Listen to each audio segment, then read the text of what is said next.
নমস্কার বন্ধুরা, হীরামতি রান্নাঘরে আপনাদের অনেক অনেক স্বাগত জানাই। আমি একটা আজকে নতুন রেসিপি নিয়ে এসেছি, তো আপনাদের দেখাবো।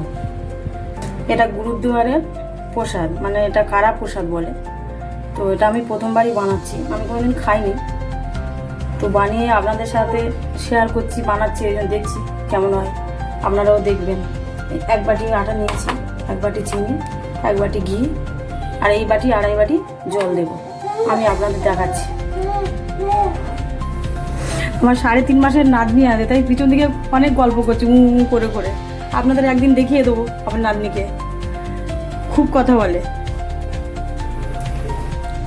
গ্যাস কড়া গরম হয়ে গেছে, গ্যাস একদম কমিয়ে দিয়েছি, একদম কম।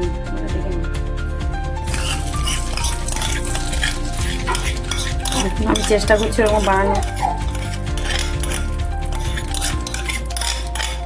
ঘিটা গলে গেলে আমি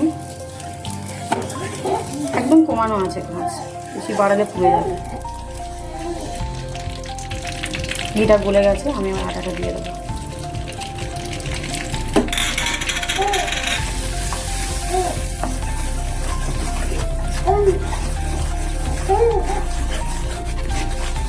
এটা ভালো করে কন্টিনিউ নাড়তে হবে, গলে গেলে হবে না। গ্যাস একদম কমিয়ে রেখে নাড়তে হবে। গন্ধ দিলেই পুড়ে যাবে, ওরা গন্ধ ছাড়বে, ভালো হবে না সেটা।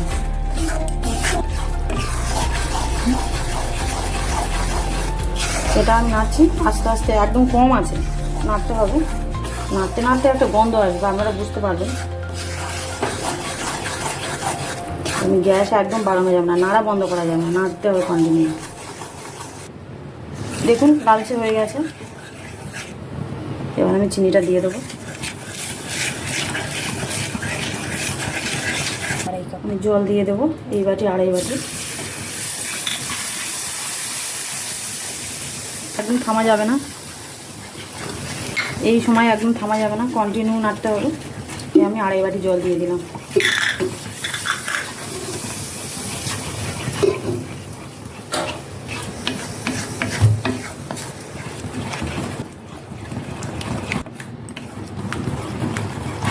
দেখুন নাড়তেই হবে, নাড়তেই হবে, একদমই বন্ধ দেওয়া যাবে না।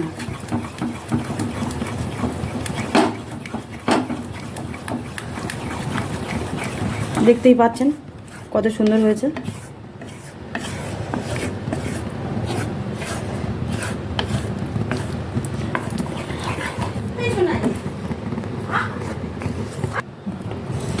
এটা দেখুন সাইড থেকে তেল ছিঁড়ে গেছে, দেখুন সাইড থেকে দেখা যাচ্ছে, দেখলেই বুঝতে পারবেন।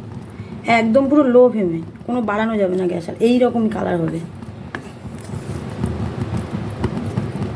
দেখাচ্ছি, একদম পুরো কমানো আছে গ্যাস, দেখুন ভালো করে দেখুন, তেল ছেড়ে গেছে। এবার আমি নামিয়ে নেবো এটা। আমাদের কারা প্রসাদ রেডি। আপনারা খেয়ে দেখুন, ঠাকুরকে করে ভোগ দিন, দেখবেন ভালো লাগবে। ভালো লাগলে আমার চ্যানেলটা সাবস্ক্রাইব করে দেবেন।